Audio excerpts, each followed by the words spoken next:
जय शिवराय मित्रांनो, मी रोहित बारे आपला आणखी एका नवीन व्हिडिओमध्ये खूप खूप मनापासून स्वागत करत आहे।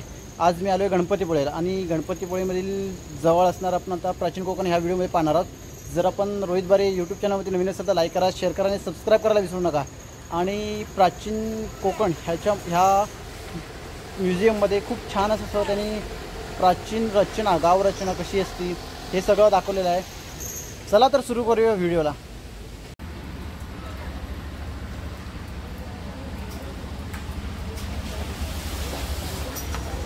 नमस्कार।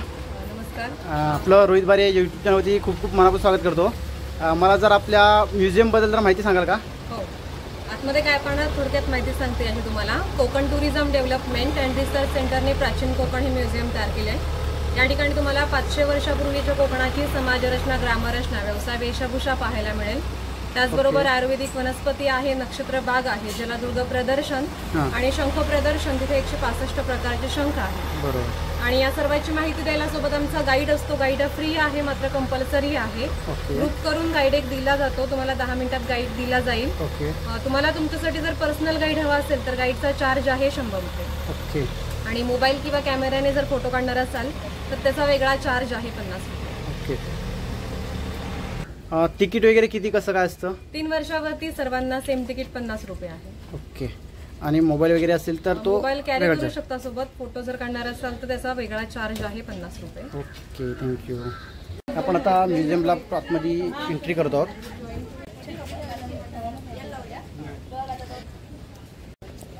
आम्ही आता म्युझियम पाहायला आलो आहोत। मी आणि माझ्या वहिनी, अजून एक माणूस आहे पण ते आम्ही आता सध्या त्याला दाखवणार नाही आहोत। तर काही कालांतराने आपल्याला तो कोण व्यक्ती आहे ते आपल्याला पाहायला मिळणार आहे। तर आम्ही आता आतमध्ये एंट्री करत आहोत।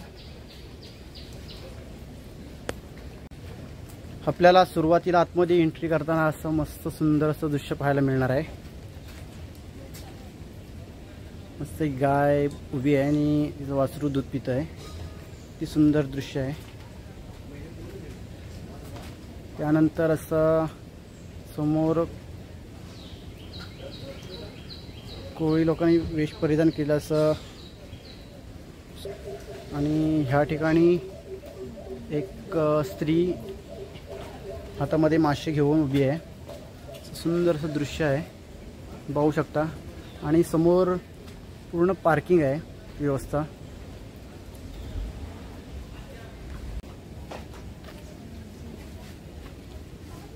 तिकीट सांभाळून ठेवा। लास्ट पॉइंट आहे शंख प्रदर्शन, तिथे तुमचं हे तिकीट पुन्हा चेक केलं जाईल।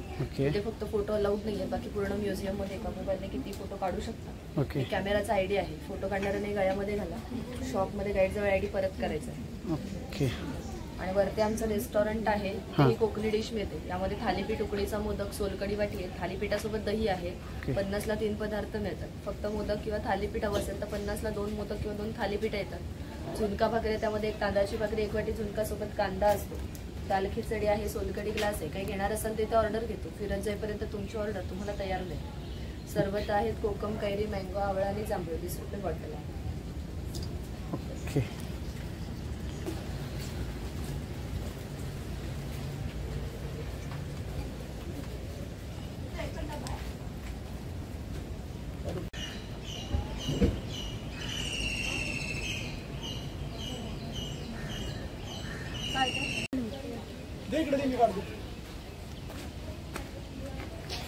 सर आपण आता फायनली एंट्री करणार आहोत आतमध्ये।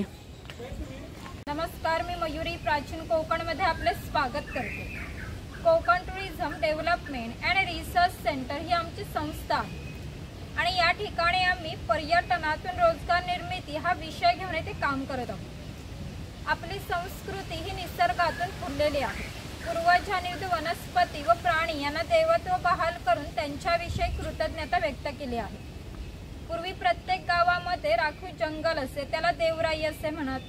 त्यातील वनस्पती व प्राणी यांच्या हत्या केल्यास ते पाप समजले जाईल। विविध धार्मिक ग्रंथांचा अभ्यास करून आम्ही इकडे एक नक्षत्र बाग तयार केली आहे।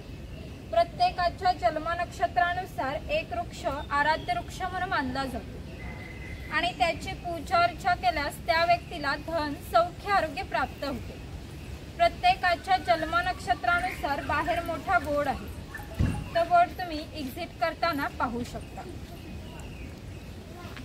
चला आपण आता सुरुवातीला माहिती घेतली आहे, आता आपण जाऊया.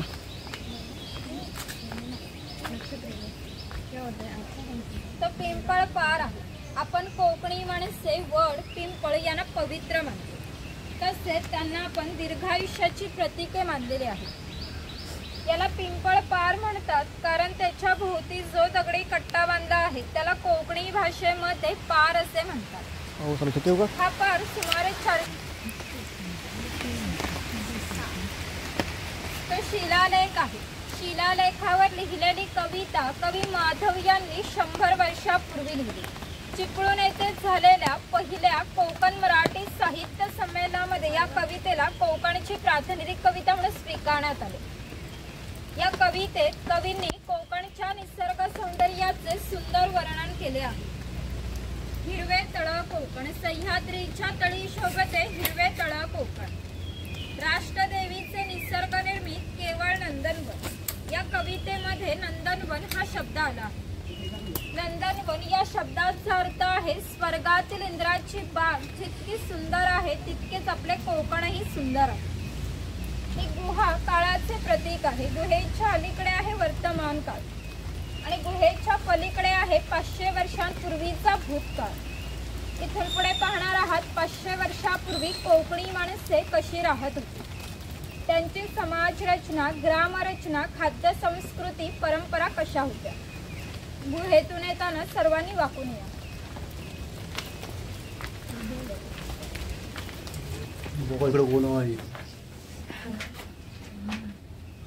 चौकाचे वाकून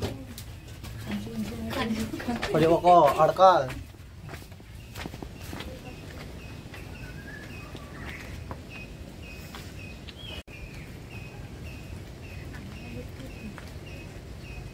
बघा. तो बघा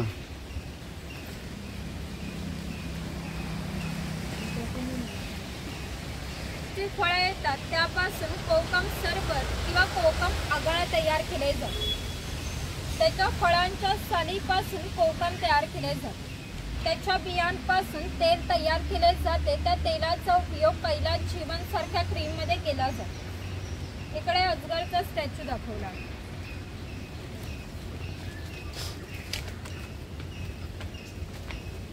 नमस्कार.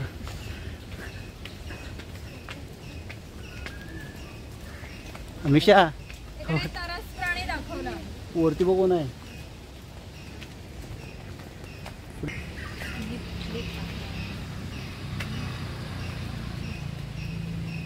आपल्या पुराणामध्ये त्यांचा असा उल्लेख आलेला आहे की हजारो वर्षापूर्वी भगवान परशुराम होऊन गेले.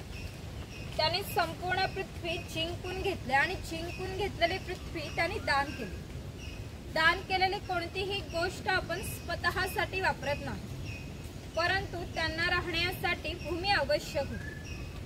आपण ज्या ठिकाणी उभे आहोत त्या ठिकाणी हजारो वर्षापूर्वी समुद्र होता. कोकणामध्ये लाल रंगाचा जांभा नावाचा दगड मिळतो. जांभ्या दगडाचा हा जो पक्का रोड बांधला आहे त्याला कोकणी भाषेमध्ये पाखाडी असे म्हणतात. ही पाखाडी सुमारे 400 वर्षापूर्वी बांधली गेली. त्यावेळी ती गणपतीच्या देवळापर्यंत होती. काळाच्या ओघात ती नष्ट झाली. आज फक्त ते आपल्याला प्राचीन कोकणमध्ये शिल्लक राहिली पाहायला मिळते. पूर्वी सामान्यपणे अशा पाखाड्या ग्रामदेवतेकडे जाण्यासाठी बांधल्या जात असत. आपण सुद्धा या पाखाडीने प्राचीन कोकणमधील ग्रामदेवतेकडे जाणार आहोत.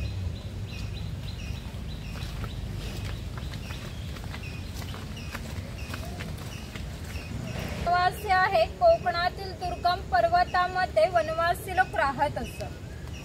त्यामध्ये भिल्ल व कातकरी जातींचा समावेश आला होता. त्यातील कातकरी समाज इकडे आम्ही दाखवला आहे. बाजूला इकडे गाव शिकार दाखवले आहे.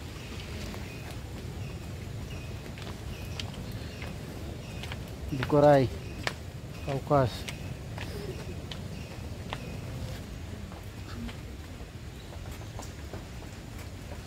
संस्थापित करत असत. गावातील गावकरी येथे एकत्र येत असत. गावातील 2 व्यक्तींची भांडणे झाली तर सर्व गाव एकत्र येऊन गाव प्रमुख त्यांच्या समोर न्यायदान करीत असते. गावातील सार्वजनिक कामे जशी पाखाड्या बांधणे, लाकडी संकल्पने अशी कामे कोणी कोठे व कधी करायची याविषयीचा निर्णय गावकरी येथे बसूनच घेत असत। आणखी एक महत्त्वाचे वैशिष्ट्य म्हणजे जगभर अशी प्रथा आहे की प्रत्येक जाती धर्माचे लोक आपापल्या देवाकडे जातात, देवाचं दर्शन घेतात। आपण कोकणी माणसे सुद्धा वर्षभर देवळात जाऊन देवाचं दर्शन घेतो, पण जेव्हा आपल्याकडे शिमग्याचा सण असतो तेव्हा ही देव या पालखीमध्ये बसून प्रत्येकाच्या घरोघरी नेली जाते। म्हणजेच कोकणी माणूस आणि देव यांचं नातं इतक्या जवळचं आहे की आपल्या एकमेकांकडे जाणे नसतं। या देवीचं नाव वाघजाई आहे। हे नाव मी जाणीवपूर्वक ठेवलं। असं म्हणतात की ज्या निसर्गामध्ये वाघ आहे तो निसर्ग समृद्ध असतो। 500 वर्षापूर्वीचा निसर्ग सुद्धा असा समृद्ध होता। त्याला आमच्या भावविश्वामध्ये दैवत्वाचं स्थान आहे। आपण कोकणी माणसे वड, पिंपळ, साप, नाग यांची पूजा करतो, म्हणजेच आपण निसर्ग पूजक माणसे आहोत। म्हणून या देवीचं नाव सुद्धा प्रत्यक्ष निसर्गाशी संबंधित असं ठेवलंय वाघजाई।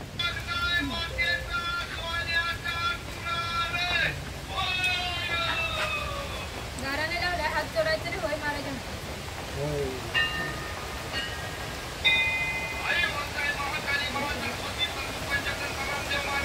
होय महाराजा।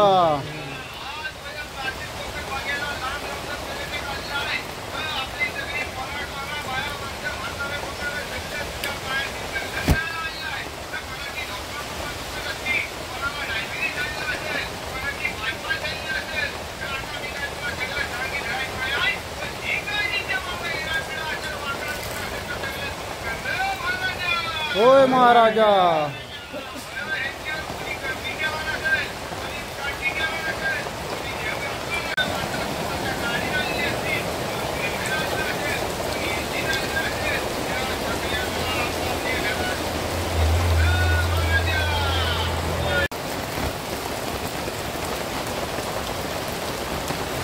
वाद्य आहेत, लाकडी ढोल आहेत, मातीचे ताशे आहेत। ताशांचा खालील भाग आहे तो मातीचा आहे। हे ताशे 110 वर्षांत कसबी असतील तर यांचा आवाज 2 ते 3 किलोमीटर पर्यंत जात असेल। पूर्वी त्यांचा उपयोग संदेश वहन तसेच धार्मिक कार्यामध्ये केला जात असे।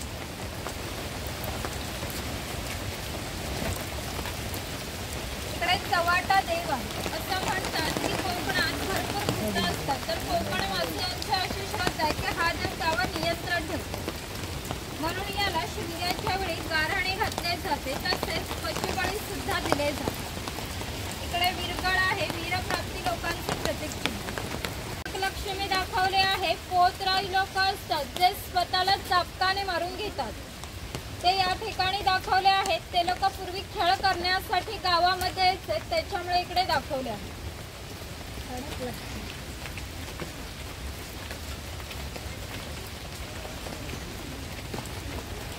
समाज आहे। कोळी समाजाचे लोक समुद्राच्या इतके जवळ राहतात की समुद्राच्या भरतीचे पाणी त्यांच्या घराला लागून जाते। एवढी छोटी होडी घेऊन हे कोळी लोक 8 ते 10 तास खोलवर समुद्रामध्ये मासेमारी करतात। कधी कधी समुद्रामध्ये उसळणाऱ्या लाटा त्यांच्या होडीपेक्षाही मोठ्या असतात, तरी हे लोक कुशलतेने होडी वल्लावतात आणि पहाटेच्या वेळी घरी परत येतात। हा नाभिक आहे। पूर्वी कोकणामध्ये 12 पलुतेदार पद्धत अस्तित्वात होती, म्हणजेच नाभिक, सुतार, कासार हे प्रत्येकाच्या घरोघरी जाऊन सेवा पुरवत।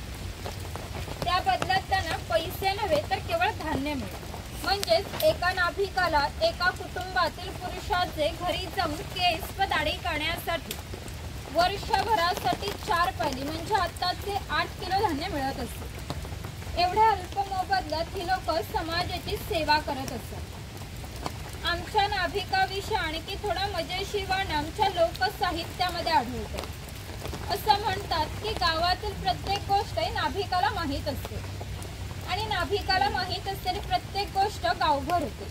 आता तुम्ही आलात, ही गोष्ट ज्या अर्थी नाभिकाला समजली त्या अर्थी पुन्हा गावाला समजली। आमचं सगळं गाव तुमच्या स्वागतासाठी उत्सुक आहे। प्रथेप्रमाणे आपण आधी खोतांच्या घरी जाऊ, मग गावात फेरफटका मारू। हे खोत आहेत। राजाच्या गावातील थेट प्रतिनिधी म्हणजे खोत। धार्मिक व मान खोतांचा असतो. खोत गावचे प्रमुख असत. गावात न्यायदान करणे, महसूल गोळा करणे, कायदा व सुव्यवस्था सांभाळणे इत्यादी कामे खोतांची असत. खोत लोक जमीनदार असत. सर्वसामान्यपणे सुखवस्तू असत. त्यांच्या बसण्याच्या लग्बीवरून ते कसे ऐषारामी जीवन जगायचे याची तुम्हाला कल्पना येईल. ती खोतांची बायको आहे. कोकणी स्त्रिया सुंदर होत्या आणि शूरही होत्या, परंतु त्यांना स्वातंत्र्य नव्हते. माझ घराचा उंबाटा ही त्यांच्यासाठी मर्यादा होती. तिकडे खोतांची 2 मुले आहेत. ते आपला परंपरागत खेळ सोंगट्या खेळत आहेत. हाच खेळ महाभारतात धर्मराज आणि दुर्योधन यांच्यामध्ये युद्ध या नावाने खेळला गेला. किंवा शंखांच्या कवड्या असतात, त्या टाकून विशिष्ट प्रकारचे दान मागितले जाते व त्यानुसार सोंगट्या पुढे मागे सरकवून हा खेळ खेळला जातो. जर खेळणारे कष्टी असतील तर हा खेळ 1 ते 2 रात्र सहज रंगत असे. इतका मजेशीर खेळ आहे. घराची रचना पहा. खोत ज्या उंचवट्यावर बसते त्याला ओटी म्हणतात. गावातील मान्य लोक ओटीवर बसत असत. समोर आहे ती पडवी. सर्वसामान्यांनी पडवीला बसायचे. खोतांच्या उजव्या बाजूला आहे देवघर. खोतांच्या डाव्या बाजूला स्वयंपाकघर. खोतांच्या मागे आहे माजघर म्हणजे पूर्वीची बेडरूम. घराचे छप्पर पहा. वरती छोटे छप्पर, मध्ये गॅप, त्याखाली मोठे छप्पर. कोकणात उष्णता फार असते, त्यामुळे घरातील उष्ण हवा त्या गॅप मधून सतत बाहेर जाते व बाहेरील थंड हवा तिची जागा घेते, त्यामुळे घरातील वातावरण नेहमी थंड राहते. घरासमोर अंगण आहे. अंगणामध्ये तुळस आहे. अंगण हे कोकणी घरांचे वैशिष्ट्य आहे. इकडे अडकित्ते आहे. सुपारी कातरण्यासाठी वापरतात.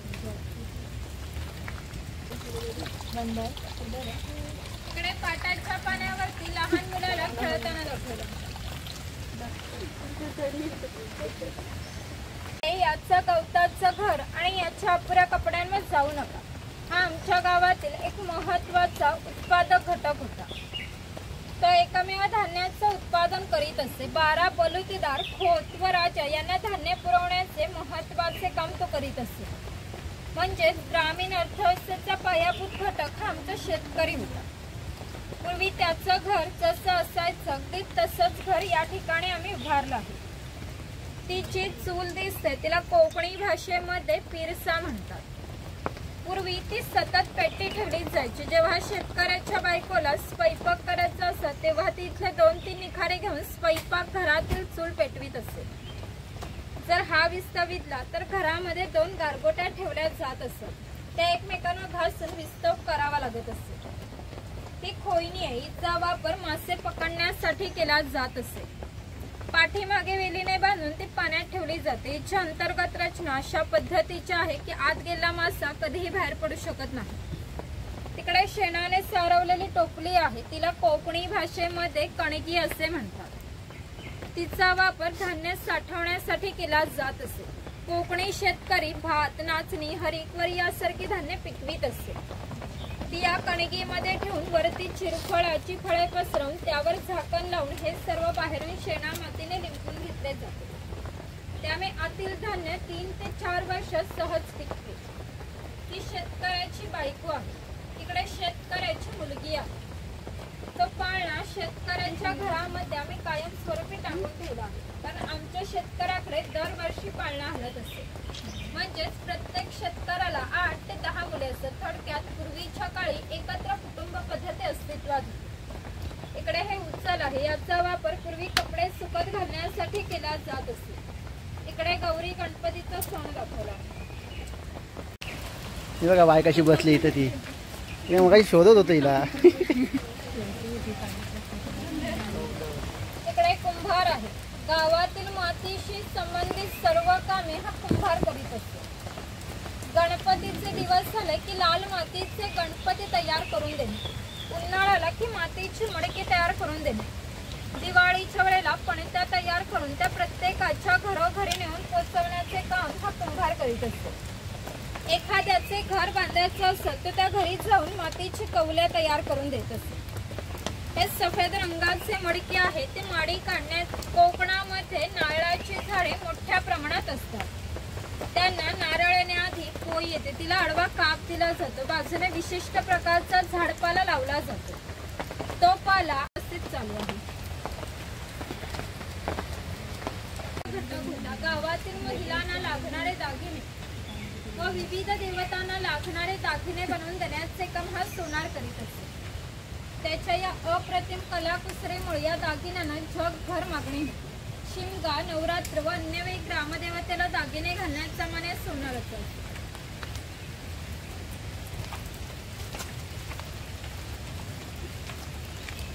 इकडे वाणी आहे चौल, राजापूर, दाभोळ या कोकणातील बंदरांना 5000 वर्षांपूर्वीचा इतिहास आहे. या बंदरांमधूनच भारतीयांशी व्यापार केला. येथून निर्यात होणाऱ्या वस्तूंमध्ये हस्तकौशल्याच्या वस्तू, तलम, कापड, हस्तिदंती वस्तू, हिरे, माणिके, मोती, शंख, शिंपले इत्यादी वस्तूंची निर्यात हा वाणी करत असते. त्या बदल्यात संपूर्ण जगातून भारतात सोने येत असते. भारताने जे सुवर्ण युग अनुभवलं त्याचे प्रवेशद्वार ही कोकणची बंदरे होती. सुतारा कोकणातील 12 पलोतेदार दाखवताना जे अधिक कौशल्यवान आहे ते या ठिकाणी आम्ही दाखवले आहे. त्यापैकी हा सुतार आहे. सुताराचे खरे काम शेतकऱ्याला लागणारी लाकडी अवजारे बनवून देते. हा सावंतवाडीचा सुतार आहे. सावंतवाडीतील लोकांचे लाकडावर कोरीव कामे जगप्रसिद्ध आहे. त्यांच्या काही हस्तकौशल्याच्या वस्तू तुम्हाला आमच्या हस्तकला विक्री केंद्रामध्ये पाहायला मिळतील. इकडे दरवेळी दाखवला आहे.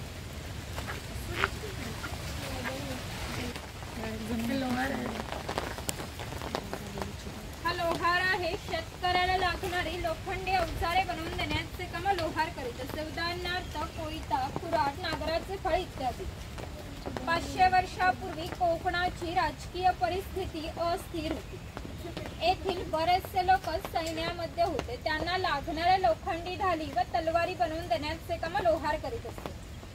याचे वैशिष्ट्य म्हणजे अजूनही कोकणातील खोत व मराठा यांच्याकडे काहीशे वर्षांपूर्वीच्या तलवारी आहेत. अजूनही गंज झालेला नाही. दर दसऱ्याला त्यांची पूजा केली जाते.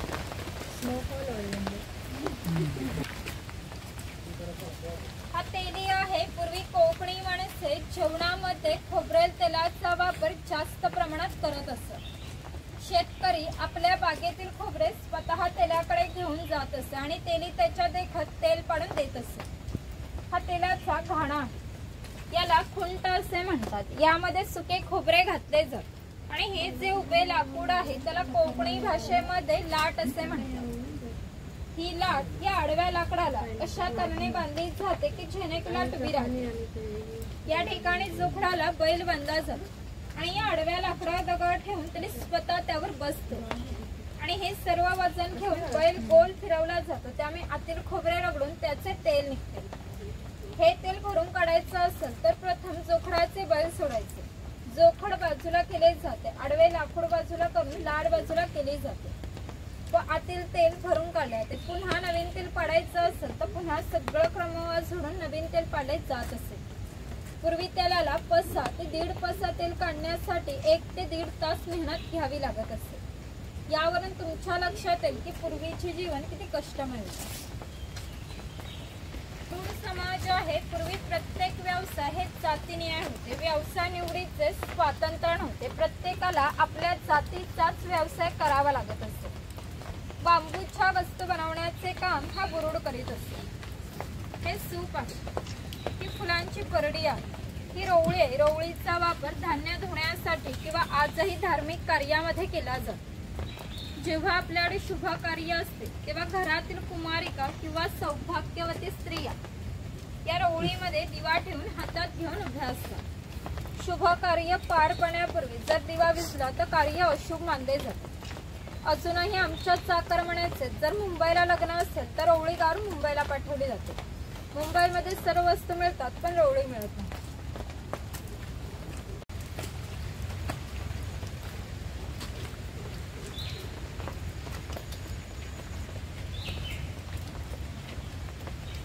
हे स्वयंपाकघर आहे. प्रत्येक समाजाची स्वतंत्र अशी खाद्य संस्कृती असते. कोणत्याही 2 समाजाच्या खाद्य संस्कृत्या समान नसतात. कोकणी माणसांची चविष्ट अशी खाद्य संस्कृती आहे. आपण कोकणी माणसे जेवणामध्ये भात व मासे मोठ्या प्रमाणात खातो. कोकणात येऊन माशाची आमटी, उकडीचे मोदक, भाजणीचे वडे न खाणे म्हणजे कोकण न अनुभवल्यासारखे आहे. पूर्वी घरामध्ये दगड मातीच्या वस्तू असत. ते जे जातनीसारखं दिसतंय त्याला घिराट असे म्हणतात. जातनीमध्ये धान्य दळून निघते, घिरटामध्ये भात घातले जाते, अख्खा तांदूळ बाहेर निघतो व कोंडा बाजूला होतो. हे शेवियाचे लोखंडी यंत्र आहे, शेवियाचे लाकडी यंत्र आहे, तिकडे शेवियाचा लाकडी पाट आहे. हे मोदक पात्र आहे, पूर्वीचा कोकणी कुकर. यामध्ये खाली पाणी ठेवले जाते. या चाळणीवर केळीचे पान ठेवून त्यात मोदक ठेवले जातात. झाकण लावून मोदक पात्र चुलीवर ठेवले जाते, आतील मोदक शिजून निघतात.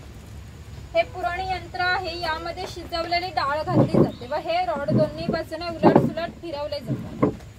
आतील डाळ वाटून निघते. याच्या गोड पुरणपोळ्या बनवल्या जातात.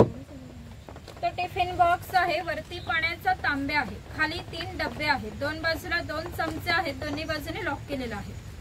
पाठीमागे चहाची किटली आहे, इकडे लाकडी चमचे आहेत आणि ही दगडी उखळ. यामध्ये पूर्वी भाताचे पोहे काढले जात असत. यावरून तुमच्या असे लक्षात येईल की पूर्वीचे जीवन असे कष्टमय होते आणि हजारो वर्ष ती याच पद्धतीने जगले गेली. आवरा कमीच आहे यांच्याकडं.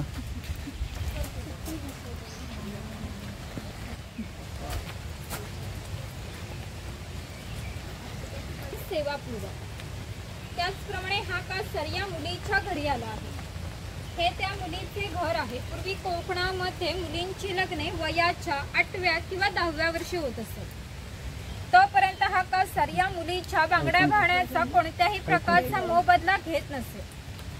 ज्यावेळी या मुलीचे लग्न होईल तेव्हा मुलीचे वडील या कासाराला एक छोटासा सोन्याचा दागिना देत असत. या व्यतिरिक्त कोणत्याही प्रकारचा मोबदला लोकांना मिळत नसे. म्हणजेच हा कासर या मुलीला 8 ते 10 वर्ष क्रेडिट देत असे. म्हणजेच पूर्वीची समाज रचना एकमेकांच्या विश्वासावर आधारलेली होती. थोडक्यात 12 बलुतेदार आपले काम कोणत्याही नफ्या तोट्याचा विचार न करता केवळ कर्तव्य म्हणून करत असत.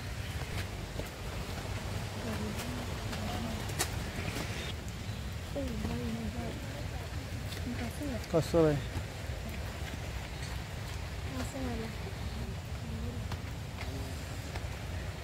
आहे. पूर्वी प्रत्येक गावामध्ये भरपूर मोठे जंगल होते, त्यामुळे गावात पाणीही मोठ्या प्रमाणात उपलब्ध असे.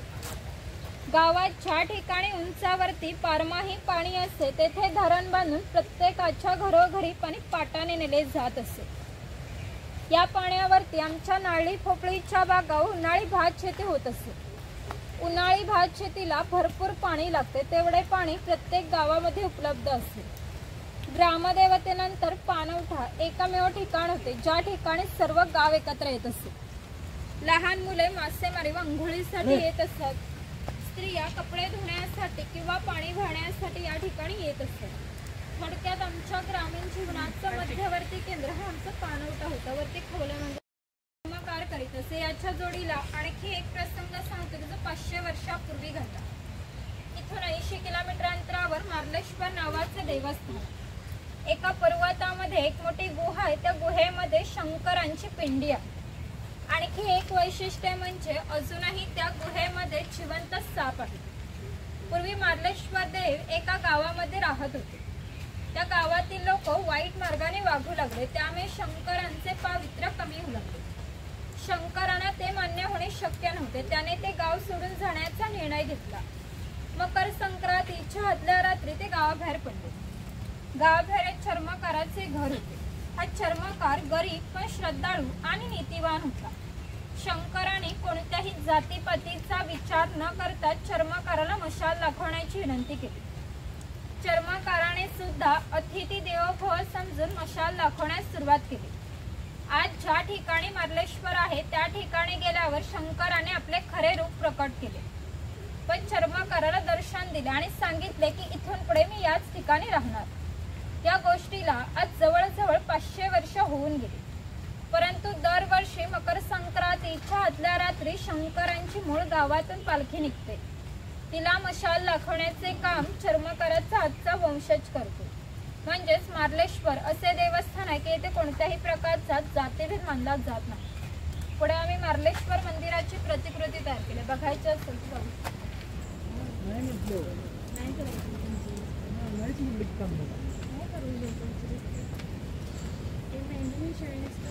तर ज्याच्याकडे धनगर आहे, धनगर या मराठी शब्दाचा अर्थ आहे त्याच्याकडे भरपूर धन आहे. पूर्वी हा धनगर समाज इतक्या दुर्गम ठिकाणी राहत असे की तिथून त्यांचा पहिला बस स्टॉप देखील 10 ते 12 किलोमीटर अंतरावर असतो. हे लोक ज्यावेळी गावात येत तेव्हा त्यांच्या पायात चामड्याच्या वाहनात घुंगराची काठी व खांद्यावरती फाटकी घुंगडी या वेशभूषेमध्ये येत असत. असे असले तरी प्रत्येक धनगर 100 ते 125 गायी व 5 ते 25 म्हशींचा मालक असे. प्रत्येक गायी म्हशीची किंमत 8 ते 10 हजारापर्यंत असते आणि या सर्वांची जर विक्री करायची म्हटली तर त्यांची किंमत काही लाखांमध्ये जाते. इतक्या धनात संपत्तीचा मालक हा धनगर होता. कोकणी लोकांची राहणीमान साधे असल्याने यांची राहणी सुद्धा साधीच होती. श्वापदांपासून संरक्षण होण्यासाठी उंचवरती बांधली आहे.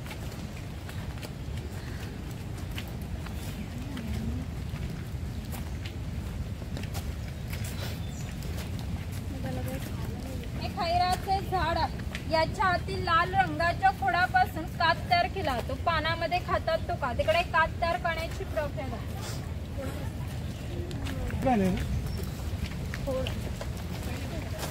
कात भट्टी आहे. कात तयार करण्यासाठी ते खैराचे झाड आहे ते पूर्ण तोडले जाते. त्याच्या आतमध्ये लाल रंगाचं छोटं खोड असतं. त्याचे छोटे तुकडे करून ते 4 मडक्यांमध्ये पाण्यासोबत उकळवले जातात. जो लाल रंगाचा पाक तर तो 5व्या मडक्यामध्ये विशिष्ट तापमानापर्यंत उकळवला जातो. तो पाक सावलीमध्ये सुकत घालून त्याच्या छोट्या छोट्या वड्या पडल्या जातात. कात तयार होण्याच्या प्रक्रियेला 3 ते 4 महिने लागतात. इकडे मचाण आहे. शिकारीसाठी आणि प्रमुख बंदरे व खिंडीच्या ठिकाणी फार मोठ्या भूप्रदेशांवर लक्ष ठेवण्यासाठी उभारली जात असते. त्या मचाणावरून सुमारे 10 ते 12 किलोमीटरचा भूप्रदेश असतो. समोरील कवी केशवसुतांचे मालवण गाव दिसते. गणपतीपुळ्याचा निळाक्षर समुद्र आणि नेवेंडी गावाचे जंगल दिसते. पाऊस आहे त्याच्यामुळे मचाण बंद आहे. तिकडे मुखवटे डोक्यामध्ये घालून फोटो काढणार असाल तर काढू शकता. पुढे विक्री केंद्र आहे. तिकडे कोकणातील खाद्यपदार्थ, मसाले, लाकडी खेळणी मिळतात. काही खरेदी करणार असाल तर करू शकता. आपल्याला आता कोकण, प्राचीन कोकण यामध्ये आपल्याला बरेच काही गोष्टी दाखवल्या, तर तुम्हाला कसं वाटलं? ऑथेंटिक कोकणी जे आहे, जे राहणीमान आहे ते आम्हाला योग्य प्रकारे म्हणजे अनुभवण्याचा योग आला. बरोबर. आणि आम्हाला ते फील झालं की त्यावेळेसची लोक कसं जगत असतील. बरोबर. आणि ते जीवन म्हणजे खूपच कष्टदायक होतं, खूप भारी होतं. ओके. म्हणून आम्हाला खूप छान वाटलं. आणि एक कोकणी लोकांनी अजूनही जपून ठेवलं आम्हाला अनुभवण्यासाठी. त्यासाठी आम्ही प्राचीन कोकणाचा खूप आभारी आहे. ओके. आपण आलात कुठून? आम्ही पुण्यावरून आलोय. Okay, thank you.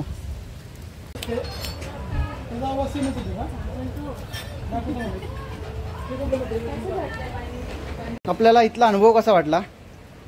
इथे गणपतीपुळ्यामध्ये प्राचीन कोकण जे आहे त्यांनी जे मार्गदर्शन केलेलं आहे, आपल्या पूर्वज लोक कसे होते, काय कशा पद्धतीने राहत होते. बरोबर. एक सुंदर अशी गणपतीपुळ्यामध्ये सुंदर त्यांनी देखावे तयार केले आणि ती माहिती पूर्णपणे आपल्याला पूर्वजांची देतात. ते आपलं प्राचीन संस्कृती, राहणीमान, वनस्पती, प्राचीन संस्कृती, बरोबर, याच्याबद्दल भरपूर माहिती इथे मिळाली. त्याच्यात खूप आनंद वाटला ऐकून आणि बघून. ओके. आपण आलात कुठून? मी नाशिकहून आलो. नाशिकवरून आलात. Okay, thank you. आपण आता काकूंकडून माहिती घेऊया. त्यांना प्राचीन कोकण कसं वाटलं? प्राचीन कोकण हे खूप सुंदर आहे, बघण्यासारखं आहे. प्राचीन ज्या सगळ्या संस्कृती जपलेल्या आहेत त्या अतिशय सुंदर आहेत. इथे येऊन खूप असं प्रसन्न वाटतंय. प्रत्येक गोष्ट ही अगदी अनुभवण्यासारखी आहे. Okay, thank you. फायनली आपलं प्राचीन कोकण बऱ्यापैकी फिरून झालेलं आहे आणि आपण आता वरती शॉपिंगसाठी थोडं आलो. मग त्यांना विचारूया की नेमकं त्यांच्याकडे शॉपिंगमध्ये काय काय मिळतं. सहज आपण त्यांच्याकडून थोडी माहिती घेऊया.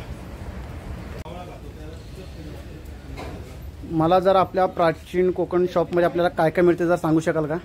इथे आपल्या इथे लाकडी खेळणी आहेत, कोकणातील खाद्यपदार्थ, मसाले आहेत. ओके. आणि आपले हँडीक्राफ्ट आहे, मैत्री हँडीक्राफ्ट. ओके. आपण स्वतः लाकडी खेळणी वगैरे तयार करतो. ओके. हा असा दिवा आहे, मॅजिक दिवा. माहिती आहे का तुम्हाला? नाही हा अजून. दिवा आहे. इथून तेल घालायचं. हां. तेल आत गेलं की ते खाली पडत नाही. वा तिथून घालायचे, दिवा पेटवायचे. ओके. पाणी घालून दाखवते. परफेक्टली बॉक्स पॅकिंग करून आम्ही तुम्हाला देतो. आणि मातीचा असल्यामुळे शांत आणि मंद जळतो. ओके. देवासमोर, दारासमोर, तुळशीसमोर आपण हा दिवा लावू शकतो. ह्याच्यामध्ये हे कलर आहेत वेगवेगळे आणि शेप आहेत वेगवेगळे. याची किंमत हा कासव आहे, हा 120ला आहे. कलरमध्ये घेतला तर 150ला आहे.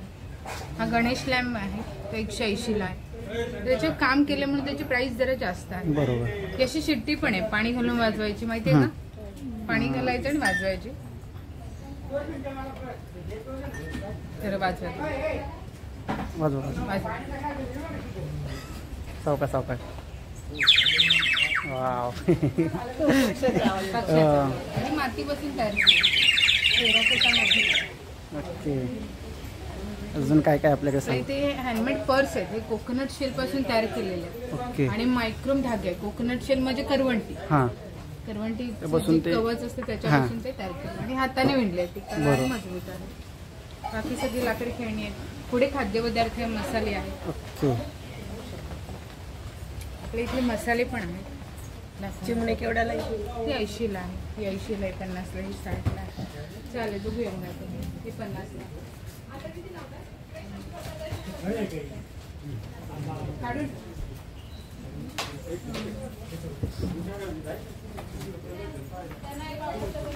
मसाले सगळे लावलेले आहेत.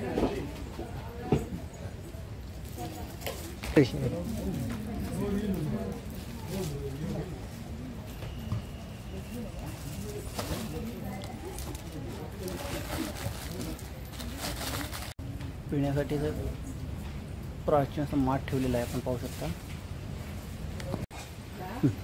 हे आपल्या इकडे होणारे मसाले आहेत. सेंद्रिय मसाले आहेत, म्हणजे कोणती रासायनिक खतं वापरलेली नाही. यासाठी ओरिजिनल आहे. त्यांचं तेल वगैरे काढलेलं नाही. लवंग आहे, काळी मिरी आहे, चक्री फुल आहे, मसाला वेलची आहे, लवंग आहे, ही दगडफूल आहे, चिरफळ आहे, जायपत्री आहे.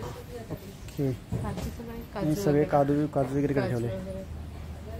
हे आपली आंबा पावडर आहे, हापूस आंब्याची पावडर आहे. हापूस आंब्याचा पल्प ड्राय करून त्याची पावडर केली, मिल्कशेक करण्यासाठी आहे. ओके. दुधात टाकले तर मिल्कशेक, श्रीखंडात टाकले तर आम्रखंड. जिथे जिथे आंब्याचा फ्लेवर हवा तिथे ते वापरू शकतो.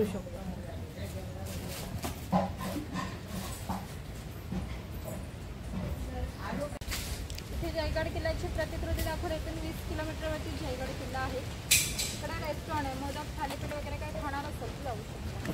ओके. हवं तर ऑर्डर करायला लागते.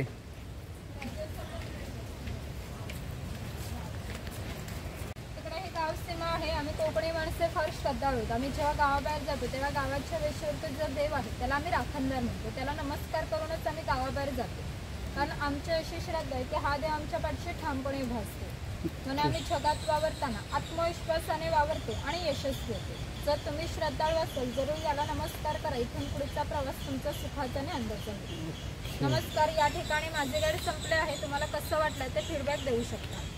तिकडून पुढे जायचं. खाली लास्ट पण शंख प्रदर्शन आहे, तिकडे गाईड वेगळा असेल. फोटोवडी अलाउड नाही, बाजूने एक्झिट आहे. बघा इथे केवढा मोठा शंख आहे तो. त्यानंतर इथं अशी जलपरी आहे. मग पुढं हा कुठला मासा आहे माहीत नाही. हा बघा इथं बसला आहे मस्त वेगळा. आता शंख प्रदर्शन पाहणार आहोत, तर आपल्याला त्या आतमध्ये मोबाईल अलाउड नाही, पण आपण आता मोबाईल बंद करून मग आतमध्ये जाणार आहोत.